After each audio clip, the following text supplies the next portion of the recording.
धन्यवाद सम्पूर्ण अतिथि विशिष्ट अतिथि सम्पूर्ण उपस्थित महानुभावहरूलाई यो राष्ट्रिय गान हाम्रा सुनसादी व्यवसाय गरेर उहाँहरूले आफ्नो शहादत प्राप्त गर्नुभएको छ। उहाँ चाहिँ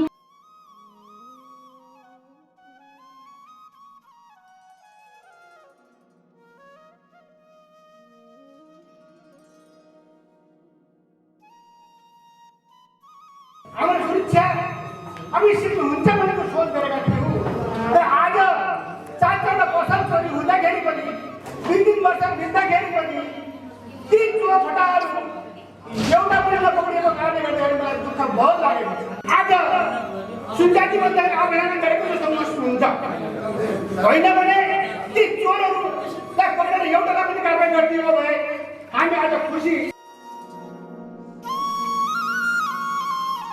सम्पूर्णले ताली बजाएर स्वागत गरिदिनुको निम्ति अनुरोध गर्छु। समझघाट दूर गरिदिनुको निम्ति अनुरोध गर्दै जोरदार तालीले स्वागत गरौँ।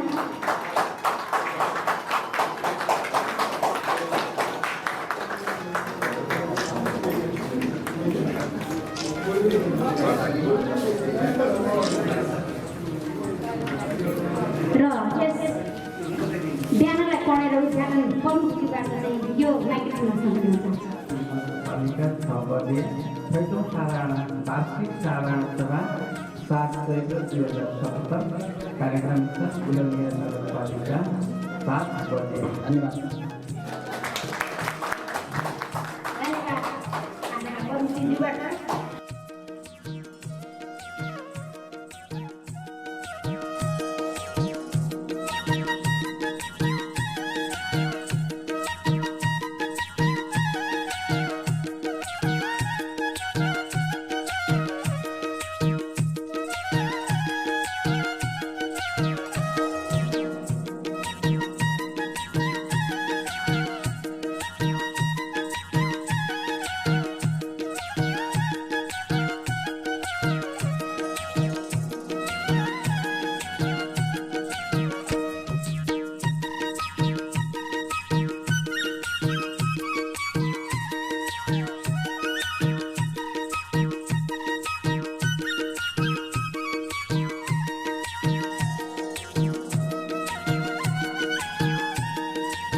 मैले केही कुराहरू सोधेको थिएँ, जस्तै तौलमा टोर्लेन्स, हाम्रो जुन तौलको ट्याग हुन्छ त्यसमा टोर्लेन्स के हुन्छ भनेर बुझ्न कोसिस गरेँ थिएँ, मैले प्रयास पनि गरेको थिएँ।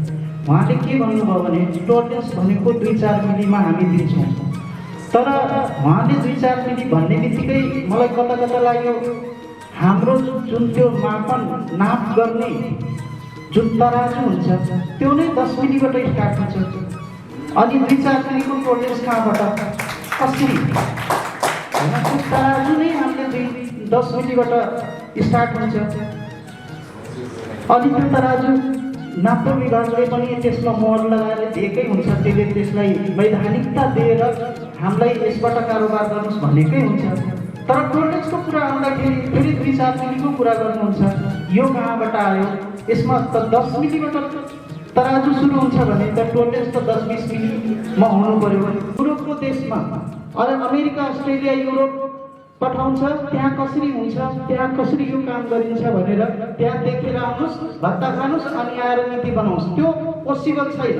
अमेरिका युरोप गएर अनि त्यहाँको प्रविधि हाम्रो प्रविधि र त्यहाँको प्रविधि म्याच गर्छ र कुनै हालतमा म्याच गर्दैन। तिनीहरूले त्यस्तो नीति बनाएर त काम छैन। हाम्रो प्रविधि भनेको हाम्रो यी 2टा हात मात्रै हो, अरू हामीसँग केही छैन। यही हातबाट सुनबाट सुरु गर्छौँ र यही हातबाट बनाएर, यही हातबाट घोटेर, यही हातबाट रेतेर, यही हातबाट बनाएर, यही हातबाट ग्राहकलाई हामी बेच्छौँ। हामीसँग अर्को दोस्रो प्रविधि कुनै पनि छैन। त्यो प्रविधि नभएकै कारणले कैफियतमा हामीलाई के दिनुहुन्छ हामीलाई अहिले पनि थाहा छैन भनेको। हामीसँग कुनै प्रविधि छैन, हामीसँग कुनै ठाउँ छैन, तर सुनचाँदी भन्ने बित्तिकै सुनचाँदीले ठग्यो, यसमा कैफियत भएन। त्यो टोर्लिन्स कहाँ हुनुपर्छ, कसरी हुनुपर्छ भनेर मैले त्यो महानिर्देशकसँग कुरा राख्दाखेरि उहाँले के भन्नुभएको थियो भने यो जुन मापन मेसिन हुन्छ यो कहिले पनि एकवटा सुनलाई टेस्ट गर्नुहोस्, यो कहिले पनि एक बराबर बताउँदैन, 10चोटि टेस्ट गर्नुहोस्, 10चोटि फरक बताउँछ एउटै सुन। मैले भनेको होइन, यो नापतौल विभागका महानिर्देशकले कार्यक्रममा भनेको कुरा हो।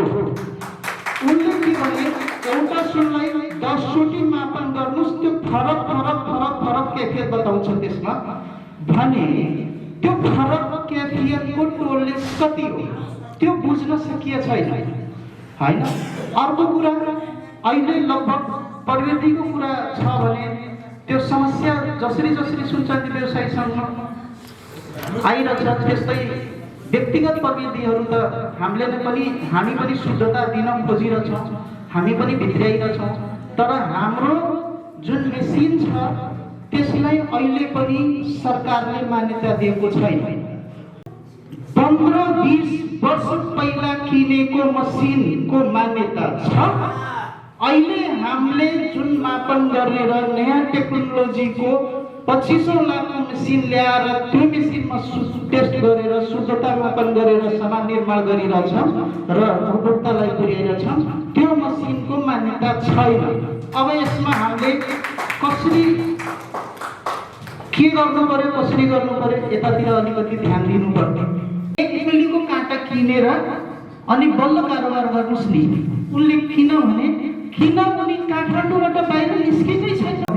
अनुसन्धानमा जाँदा हाम्रा जुन प्रतिनिधिहरू कुनै पनि आयोगका प्रतिनिधिहरू गएर अनुसन्धानमा जान्छन् भने तिनले एउटा कुरामा ध्यान दिन्छन् भनेर भनेथे, आश्वासन दिन्छन्, आश्वासन मात्रै दिएथे। आश्वासन के दिएथे भने जानी गरेको गल्ती र नजानी गरेको गल्ती यसमा हामी चाहिँ ध्यान दिन्छौँ भनेर उनले आश्वासन मात्रै दिएथे। त्यस्तै प्रकारको आश्वासन प्रत्येक निकायबाट हामी पाइरहेका छौँ, तर आश्वासन मात्रै पाइरहेको छ, त्यो कार्यान्वयन हुँदैन, कहिले पनि कार्यान्वयन हुँदैन। चाहे त्यो प्रहरी प्रशासन होस्, चाहे त्यो अनुगमन होस्, चाहे त्यो हुन त अनुगमन हुनै नपर्ने हो तर अनुगमन भइ नै रहेछ, चाहे त्यो अनुगमन होस्, आश्वासन मात्रै पाउँछौँ हामी। त्यसमा आफै महानिर्देशकले भन्छ मेसिनमा टेस्ट गर्दा फरक कैफियत बताउँछ भने हाम्रो कुन कैफियतमा हामीलाई कारवाही हुन्छ, कुन कैफियतमा कारवाही हुँदैन भनेर त्यो हामीलाई नै थाहा छैन। हामी आफैलाई थाहा छैन कुन कैफियतमा, उनलाई नै थाहा छैन, तर हामीलाई कारवाही हुन्छ। किन हुन्छ? किनभने हामी सुन्दैछौँ, हामी धनी हुन्छौँ, हामी सुन्दैछौँ। अब यहाँबाट अलिकति केही रस्तामा सकिन्छ भन्ने जुन आश हुन्छ त्यसबाट, तर त्यहाँ केही काम छैन। उनलाई पनि थाहा छैन यो कैफियत भनेको के कुरा हो भने उनलाई पनि थाहा छैन।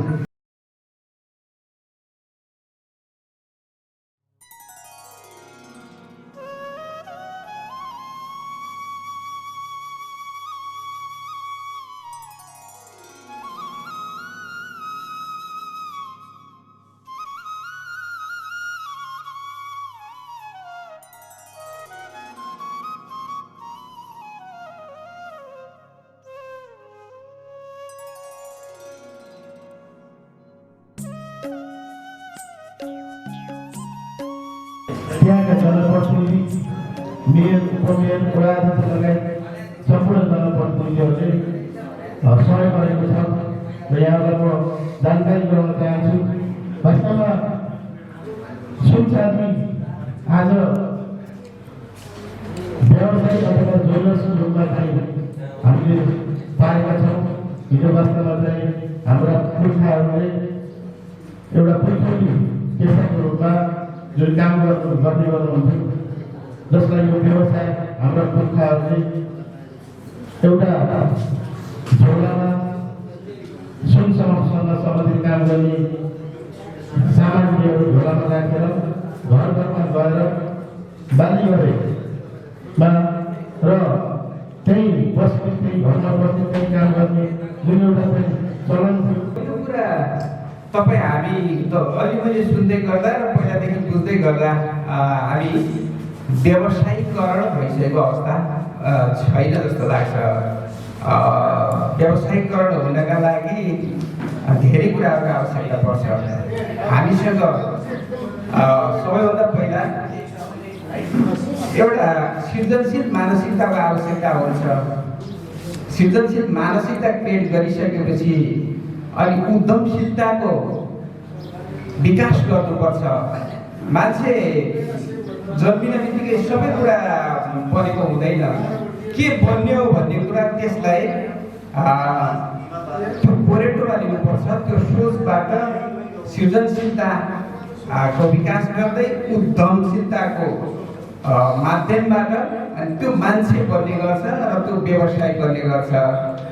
अब हामी परम्परागत रूपमा अघि भन्ने सुन्यौँ हामीले परम्परागत रूपमा हामीले गहना बनाउँदै हिँड्दै गरेर हामीले जीविकोपार्जन गर्दै आएको पेसा भनेर भन्ने गरेका छौँ। यो 21औं शताब्दी हो। आजको युग भनेको व्यापारको युग हो। आजको युग भनेको व्यवसायको युग हो। आजको युग भनेको उद्योगको युग हो है। त्यसैले हिजोको त्यो परम्परागत ज्ञान र त्यो इन्डिजिनियस नलेजको बेसमा बसेर यदि आज 21औं शताब्दीमा हामीले त्यो किसिमको सृजनशीलता र उद्यमशीलताको विकास गर्नै सकेनौँ भनेपछि अर्थ छैन। व्यर्थमा त्यो हिजो हाम्रो बाबुबाजेले गरेका हुन् भनेर भोटिले काम नगर्दा हुन्छ अर्थ के गर्नुहोस्, त्यसको अर्थ छैन। आज संसारमा युद्ध केका लागि लाग्छ? व्यापारका लागि युद्ध हुन्छ। आज चीन र अमेरिकाको बिचमा केको लागि झगडा हुन्छ? व्यापारका लागि हुन्छ है। आज संसारको देश एक देश र अर्को देश कतै पानीको व्यापारका लागि छन्, कतै खानीको व्यापारका लागि छन् भने कतै तेलको व्यापारका लागि छन्, कतै सुनको व्यापारका लागि छन्, कतै हिराको व्यापारका लागि छन्। आज विश्वका देशहरू व्यापारका लागि युद्ध गर्छन्, सम्झौता गर्छन् र अगाडि बढ्छन्। हामी यदि परम्परागत रूपमा यो निर्वाहमुखी व्यवसाय गर्ने हो भने तपाईँहरूको यो उद्योग व्यवसायसँगको नामको अर्थ रहँदैन। व्यवसाय भन्ने बित्तिकै तपाईँहरूमा त उद्यमशीलताको चरम विकास हुन सक्ने क्षमता हुनु पर्यो, उद्यमी हुनु पर्यो। र उद्यमी हुनका लागि तपाईँसँग तीनवटा कुराको आवश्यकता पर्छ। अघि मैले सुन्दै गरेँ काँटा किन्नुपर्छ। त्यो बिचराले कसरी काँटा किन्छ? त्यो 1 लाख रुपियाँ काँटा किन्न सक्दैन। के कुराहरू छ अलिकति निरीह पाराको सुने। त्यसो होइन। व्यवसाय हुनका लागि होइन सृजनशील त हुनु नै पर्छ, चाहियो उद्यमशील हुनु नै पर्यो। त्यसका लागि रिस्क पनि मोल्नुपर्छ र लगानी पनि गर्नुपर्छ। व्यवसायले लगानी गर्न सक्नुपर्छ हैन। यदि रिस्क मोल्न सक्दैन, लगानी गर्न सक्दैन, उद्यमशीलता छैन, सृजनशीलता छैन भने त्यो व्यवसाय हुनै सक्दैन। अनि त्यसो भए त साधारण हुन्छ त। म जस्तै कर्मचारी हुन्छ, यसो भात खाने, यसो गर्ने, बिहान बेलुकी तलब थाप्ने, खाने, केटाकेटी पाल्ने, त्यो त एउटा साधारण कर्मचारी खालको साधारण किसिमको मान्छे जीविकोपार्जन गर्ने खालको हुन्छ। व्यवसाय हुनका लागि त रिस्क मोल्न सक्ने हुनुपर्छ र यी सबै किसिमका गुणहरू हुनुपर्छ। हजारौं ठक्कर खाँदा पनि नफर्किने हुनुपर्छ व्यवसायमा। व्यवसायहरूको 50,000 गोजीमा हुन्छ, 50,000 उठाउनु हुन्छ, 5 लाख तिर्नु हुन्छ, 15 लाख चाहिँ ब्याङ्कको ऋण हुन्छ व्यवसायीहरूको। व्यवसायीहरूले त आफ्नो पैसा छैन, मसँग पैसा छैन, व्यवसाय गर्ने ती भनेर होइन। व्यवसायहरूको पैसा संसारभरि घुमिरहेको छ। त्यसलाई अवसरको रूपमा क्याच गर्न सक्नुपर्छ, समात्न सक्नुपर्छ, बनाउन सक्नुपर्छ, खेलाउन सक्नुपर्छ। राष्ट्र ब्याङ्क तपाईँहरूकै हो, वाणिज्य ब्याङ्क तपाईँहरूको, कृषि ब्याङ्क तपाईँहरूकै हो। अरूसँग भएको मान्छेको पैसा तपाईँहरूकै हो, कर्मचारीले कमाएर राखेको पैसा तपाईँहरूको। त्यो पैसालाई तपाईँले सृजनशील ढङ्गबाट मोबिलाइज गर्न सक्नुपर्छ, खेलाउन सक्नुपर्छ, चलाउन सक्नुपर्छ। त्यसको नाम हो उद्योगिक व्यवसाय। त्यसको नाम हो उद्योगिक व्यवसाय। आफूसँग पैसा छैन, किन्न सक्दैन। किन्न नसके सुनको व्यवसाय हुने मान्छेले 1 लाख होइन 5 लाखका चाहिने सामानहरू किन्न सक्नु पर्यो। त्यो 5 लाखको सामान किन्नका लागि 5 लाख छैन भनेर होइन, छ।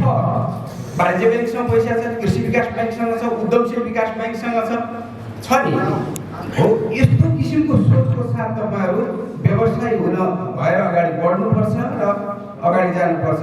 त्यो निरीह काम चलाउ ताल जो चाहिँ गुजरा गर्ने तालबाट सुन, चाँदी, हिरा जस्ता जस्ता यस्ता चाहिँ बहुमूल्य व्यवसायहरू चल्न सक्दैनन्। यो ऐन कानुनको कुराहरू तपाईँहरू सङ्गठित हुनुपर्छ। अहिले उद्योग वाणिज्य सङ्घको अध्यक्षले यहाँ भाषण गर्दै गर्दा मैले सुने तपाईँहरूको उद्योग वाणिज्य सङ्घ नै जोडेको भएको रहेन सर। त्यस्तो पनि काहीँ हुन्छ। उद्योग वाणिज्य सङ्घ भनेको तपाईँहरूको छाता सङ्गठन हो नि। तपाईँहरूको एउटा युनिट त सक्रिय रूपमा लाग्नुपर्छ, अझ सक्नुपर्छ त्यहाँभित्र गएर। त तपाईँहरू यसरी निरीह भएर एकल गाँठे भएर कता कता हिँड्नु भएको छ। यसरी समस्याको समाधान हुँदैन। ऐन कानुन बनाउने कुरामा नेपाल सरकारलाई ऐन कानुन बनाउनको लागि यहाँहरूले नै सहयोग गर्नुपर्छ। कस्तो बनाउने, के गर्दा हाम्रो सेवा सुविधा हुन्छ है। अहिले त हामी 7औं सत्ता सम्पूर्ण नेपाली नागरिक भित्रको एउटा अर्गनाइजेसन भित्र छौँ। 7औं सत्ता नेपाली नागरिकलाई कन्ट्रोल गर्ने कोही पनि छैन। हामी आफै सङ्गठित हुनुपर्छ। हाम्रो पेसा व्यवसायको नेचर अनुसार हामी आफै सङ्गठित हुनुपर्छ। त्यहाँभित्रै नेतृत्व खोज्नुपर्छ, त्यहाँभित्रै डेमोक्रेसी खोज्नुपर्छ र डेमोक्रेसीको ब्युटिफुल उपयोग गर्नुपर्छ। र त्यसभित्रबाट हामीले आफूलाई चाहिने ऐन कानुन नियम निर्देशिका मापदण्ड के चाहिन्छ त्यो बनाउनुपर्छ। पक्कै पनि अघि यहाँले कुरा गर्दै गर्दा मैले थाहा पाएँ र मेसिनले बनाएको कुरा भन्दा हाम्रो मेहनत कस हाम्रा हातै हुन् मेसिन, हाम्रो दिमागै हुन् मेसिन भनेर मार्ने कुरा गर्नुभएको छ।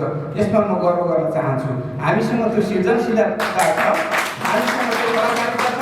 राज्यले त्यसलाई सम्बोधन गर्नुपर्छ, राज्यले त्यसलाई सम्बोधन गर्नुपर्छ। त्यसको मेहनत कष्टको कसी, त्यो मेहनत गर्नेको मूल्य, त्यो मेहनतको मूल्यलाई राज्यले अवलम्बन गर्नुपर्छ। यो म यहाँहरूलाई तपाईँहरूको मेहनत, तपाईँहरूको सृजनशीलता, तपाईँहरूको मेहनतको कदर गर्नुपर्छ भन्नेमा म पनि आफ्नो मत राख्न चाहन्छु। र तपाईँहरूले मापदण्ड बनाउँदाखेरि यो कुरालाई पनि छुट्याएर तपाईँहरूले त्यो किसिमबाट गर्नुभयो भने तब मात्र तपाईँहरूको आफ्नो जीविकोपार्जन पनि हुनसक्छ र जसले त्यहाँ रोजगारी पाउँछ त्यो रोजगारी गर्नेले पनि ह्यान्डसम रोजगारी पाउँछ र ह्यान्डसम तरिकाले ऊ पनि जिउन सक्छ। र त्यसैले यो कुरामा म पनि गम्भीर छु। यहाँहरू यो किसिमको पोलिसी बनाउनका लागि, यो किसिमको निर्देशिका बनाउनका लागि पहल गर्नुहोस्। मैले कहाँ कसलाई के भन्नुपर्छ, कसरी चाहिँ अगाडि बढ्न सक्छ म पनि पहल गर्छु। वाणिज्य सङ्घका अध्यक्षले भन्नुभएको छ यो जिल्लामा प्रशासनले हामीलाई हेर्ने दृष्टिकोण अलिकति राम्रो भएन अथवा हामीले जति सहयोग गरेका छौँ प्रशासनबाट त्यो किसिमको सहयोग भएको छैन। म उहाँ तपाईँहरू सबै उद्योग व्यापारीहरूलाई म यो के ग्यारेन्टी गर्न चाहन्छु भने अहिले खुला बजार अर्थतन्त्र हो। खुला बजार अर्थतन्त्रमा व्यवसायीहरूले आफ्नो किसिमको व्यवसायलाई फस्टाउनका लागि आफै विभिन्न किसिमका चाहिँ सृजनशीलता उद्यमशीलताहरूलाई फैलाउन फस्टाउन सक्नुहुन्छ तपाईँहरू। र तपाईँहरूलाई प्रमोसन गर्ने कुराहरू, प्रवर्धन गर्ने कुराहरू भयो, तपाईँहरूलाई चाहिँ फेसिलिटेसन गर्ने कुराहरू भयो र तपाईँहरूलाई चाहिँ बाटो देखाउने कुराहरूमा प्रशासन सधैँ सजग र सतर्क रहनेछ। र तपाईँहरूलाई बनाउनका लागि र यो एकदम खुला चाहिँ नि नाका भएका कारणले तपाईँहरूमा परेको पिर मर्का मैले राम्रोसँग अनुभव गरिसकेको छु। म 2 हप्ता यहाँ पुग्दैछ, 2 हप्ताभित्र पनि मैले थाहा पाइसकेँ कि तपाईँहरू एकदमै निरीह हुनुहुन्छ, तपाईँहरूको लगानी डुब्ने अवस्थामा छ। त यिनी कुराहरूलाई व्यवस्थित गर्नको लागि तपाईँहरूसँगै म फेरि अन्तर्क्रिया गरेर के गर्दा हामी सुरक्षित हुन्छौँ, के गर्दा हामी व्यवस्थित हुन्छौँ, के गर्दा हाम्रो हक कायम हुन्छ, के गर्दा हाम्रो जित हुन्छ, के गर्दा हाम्रो चाहिँ अलिकति गर्न खोजेको हाम्रो लगानी चाहिँ उठ्न सक्छ र हामी पनि यो चाहिँ देशका अथवा यो ठाउँका, यो जिल्लाका प्रतिष्ठित व्यापारी व्यवसायी हुँ भन्ने हुन्छ भन्ने विषयमा यहाँहरूसँगै म छलफल गरेर त्यसलाई व्यवस्थित गर्नेछु भन्दै यहाँहरूको यो 6औं वार्षिक साधारण सभा सफल रहोस् शुभकामना दिन चाहन्छु। धन्यवाद।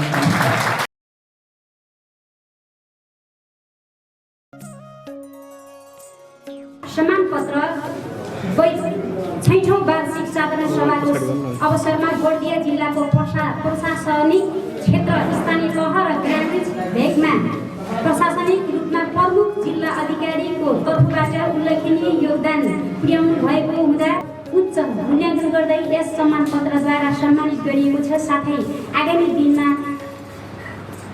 जिल्लाको प्रशासनिक विकासमा थप योगदान दिनुहुनेछ भन्ने अपेक्षा राखेको छ। सम्मान पत्र हाम्रो आजका आएर यहाँ आजका हाम्रा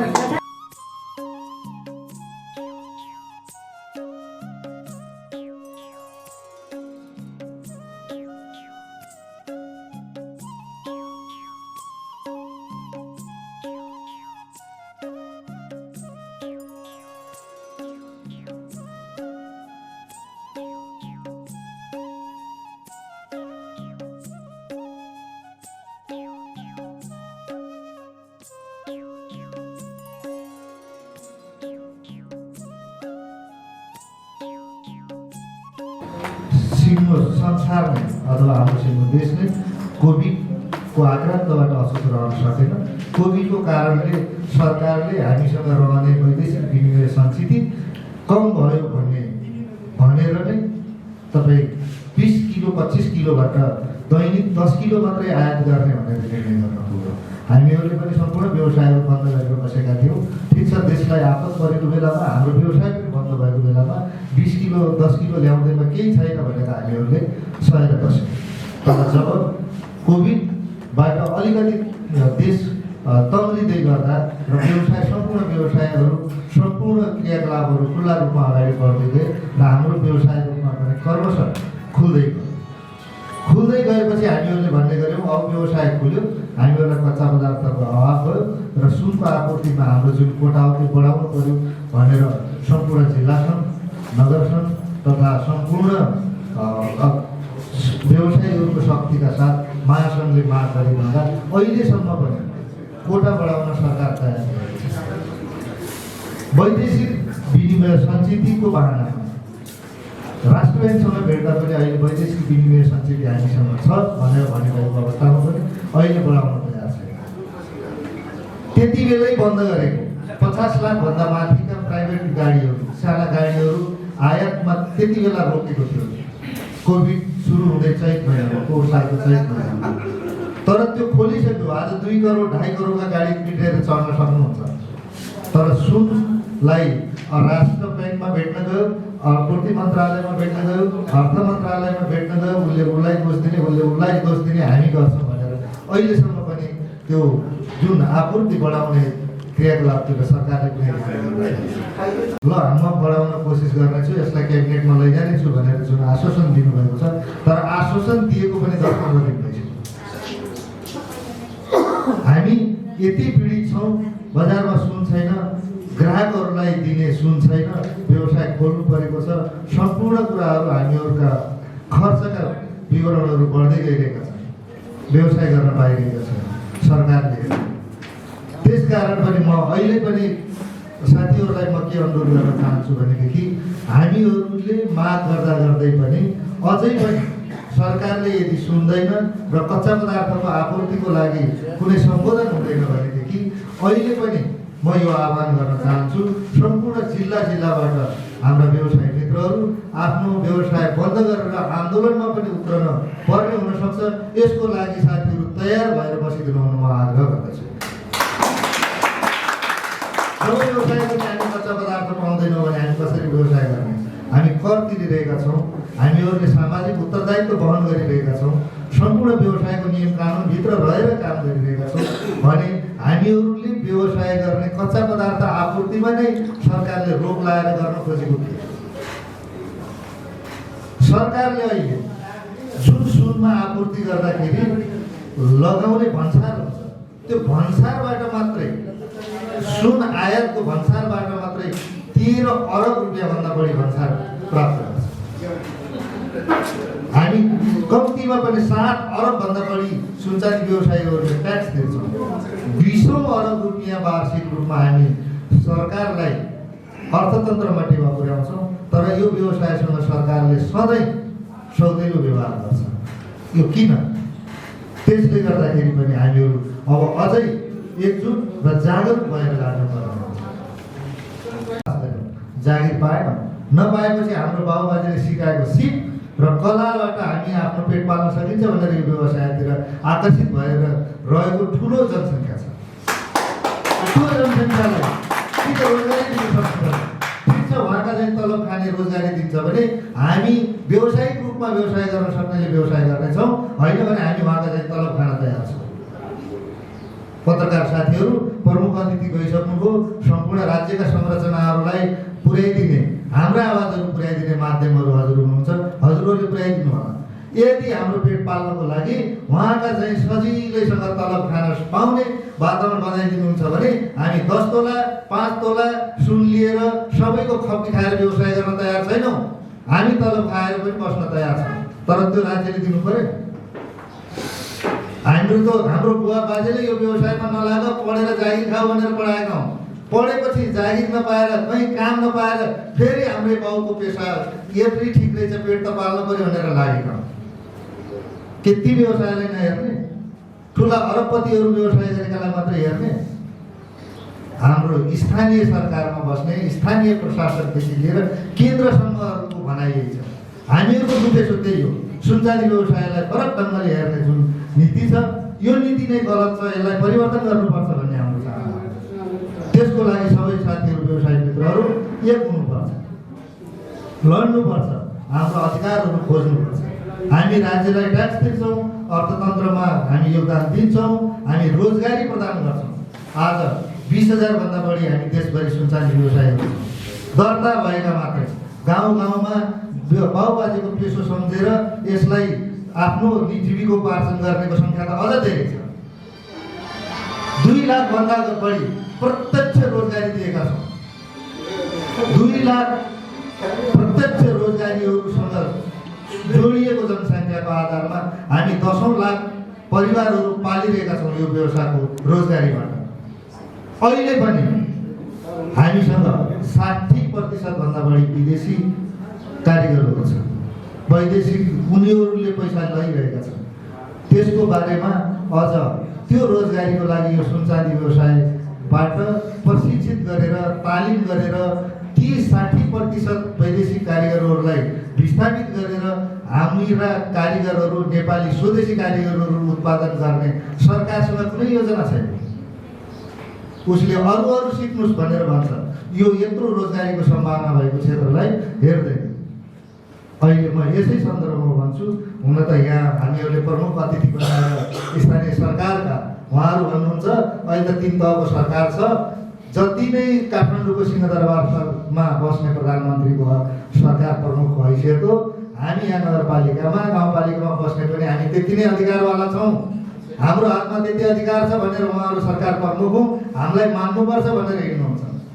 उहाँलाई मान्नुपर्छ भनेदेखि उहाँको गाउँपालिकामा, उहाँको नगरपालिकामा जुन तालिमहरूको लागि खर्च आउँछ, तालिमहरूको लागि बजेट आउँछ, सुनचाँदी व्यवसाय सम्बन्धी तालिम, जुन गहना बनाउने तालिमहरू हुन्छ, त्यो तालिमहरूमा लगानी गर्नुहोस् न।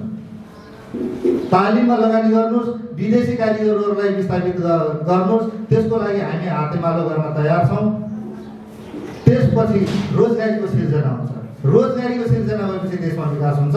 त्यो देश विकास गर्न हामी सुनचाँदी व्यवसायीहरू पनि अग्रसर हुन्छौँ। हामी पनि साथमा साथ मिलाएर हिँड्न तयार छौँ।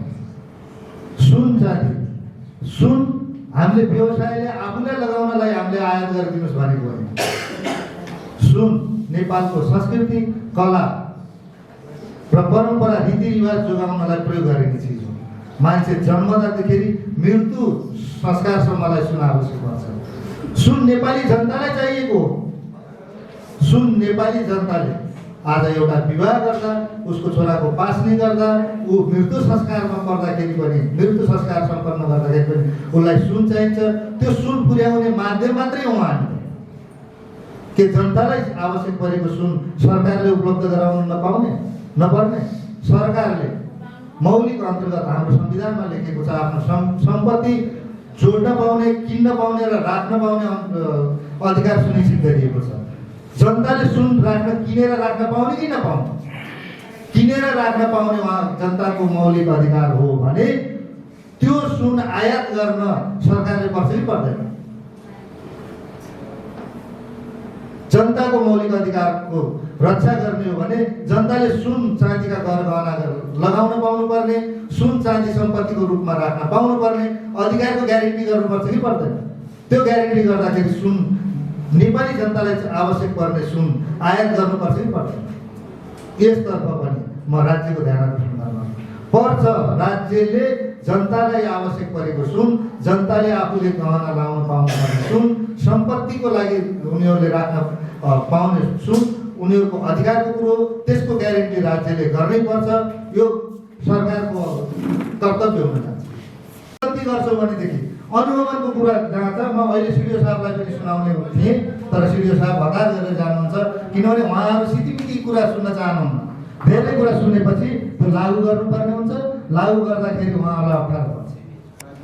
म अहिले उहाँलाई पनि भन्नेवाला थिएँ, 2066 सालमा काठमाडौँमा अनुगमन भएको थियो।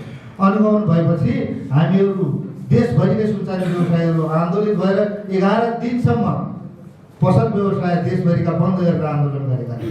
त्यति बेला सरकारको वाणिज्य तथा आपूर्ति मन्त्रालय र सुनचाँदी व्यवसायी महासङ्घको बिचमा एउटा सहमति भयो।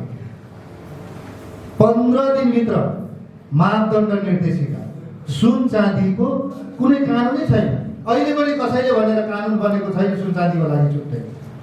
सुन चाँदी कालो बजारी ऐन अनुसार जुन दाल चामल बेचिन्छ त्यही कानुन अनुसार सुन चाँदीलाई कानुन कारवाही गरिन्छ।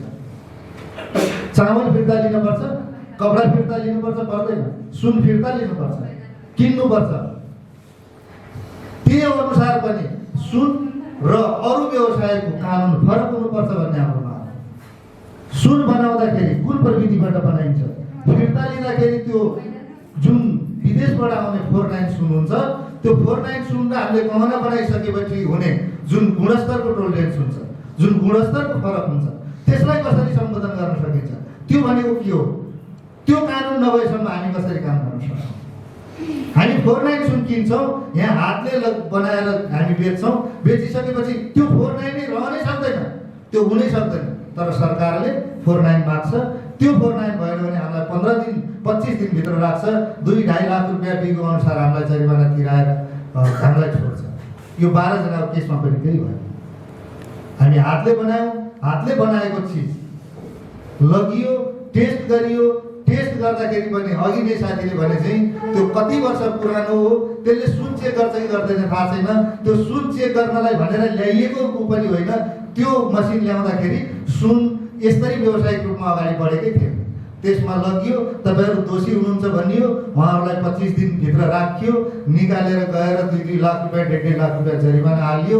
त्यसपछि बर्दिया जिल्लाका सम्पूर्ण सुनचाँदी व्यवसायीहरूलाई बदनाम गर्ने काम गरियो। यहाँका उपभोक्ताहरूले सुनचाँदी व्यवसायीहरूतिर हेर्ने नकारात्मक दृष्टिकोण बनाइयो। त्यस्तो गर्ने कामको कृति गरिएको। त्यसकारण पनि म त्यो दिनलाई कालो देख्छु र त्यो कार्य गर्ने प्रमुख जिल्ला अधिकारीलाई सुनचाँदी व्यवसाय विरोधी भनेर पनि म भन्न चाहन्छु। अहिले पनि सिडिओ साहब आउनुभएको छ, म पत्रकार साथीहरू मार्फत उहाँलाई भन्न चाहन्छु, सुन चाँदी जुन 2066 सालमा नेपाल सरकारको वाणिज्य मन्त्रालय र सुनचाँदी व्यवसाय महासङ्घ भएको सहमति, मापदण्ड, कार्यविधि, सुनचाँदी कसरी बन्छ, त्यसको फाइनेन्स के हो, त्यसको त्यो बढिसकेपछि त्यसको टोलरेन्स के हो, त्यो सम्पूर्ण कार्यविधि नआएसम्म जुन सरकारले हामी अनुगमन गर्दैनौँ भनेर वाचा गरेको थियो, आज पनि त्यो लागू हुनुपर्छ। कि भने सरकारले तुरुन्त हामीलाई मापदण्ड दियोस्, कार्यविधि दियोस्, हामी त्यो भित्र रहेर काम गरेनौँ भने हामीलाई कारवाही गरोस्, होइन भने अनुगमन गर्ने गरिन्छ। एउटा मापदण्ड दिन नसक्ने, एउटा कानुन दिन नसक्ने, अनि अनुगमनका नाममा दाल चामल तरकारीलाई अनुगमन गरे चाहिँ सुनलाई अनुगमन गर्ने।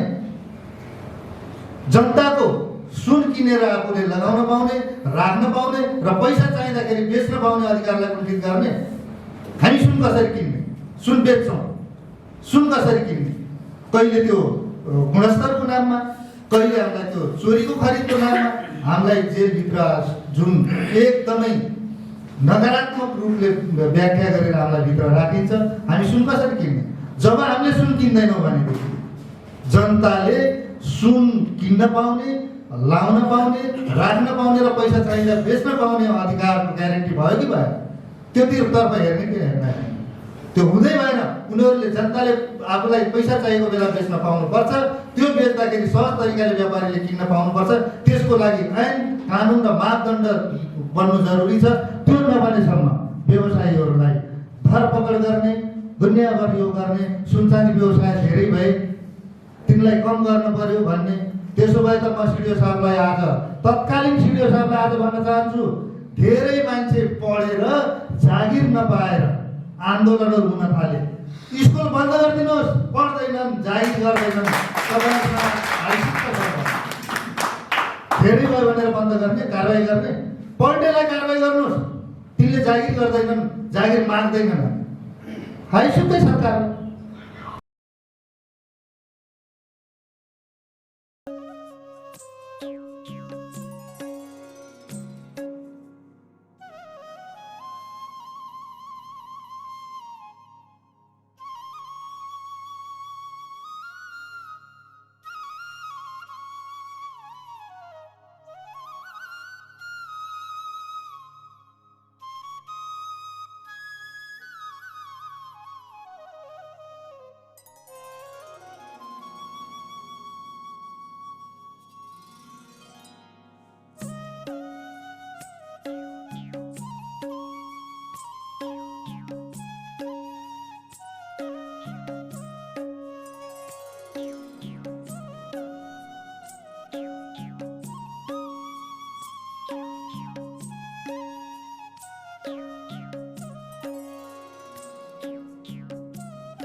सहकार्यमा हातेमालो गर्ने कानुनी तथा नीतिगत स्पष्टीकरण हामी हातेमालो गर्न सकिरहेका छैनौँ। जिल्लामा हुने असक्तलाई हामीले सके जति पहल गर्ने गरेका छौँ। यस बिचमा हामीलाई सहयोग गर्ने कार्य समिति अग्रज मान्यजन प्रति कार्य समितिको तर्फबाट सवाल प्रकट गर्न चाहन्छु। हामीले नियमित स्रोत साधनका बीच हामीले पहल गरेका र कुराहरूलाई बुदागत रूपमा राख्न चाहन्छु। सङ्गठित सदस्य कार्य समिति 15 जना, हालसम्म सङ्गठित सदस्य 87 जना, आजसम्म नवीकरण सङ्ख्या 75 जना, कार्यालय सञ्चालन अवस्था कार्यालय सञ्चालनका लागि निम्ति एक अफिसको भाडामा लिई कार्यालय सञ्चालकबाट कामकाज गरिएको छ। बन्धु सदन आजको कार्यक्रममा यही सुधार छ त यही बन्द गर्न चाहन्छु।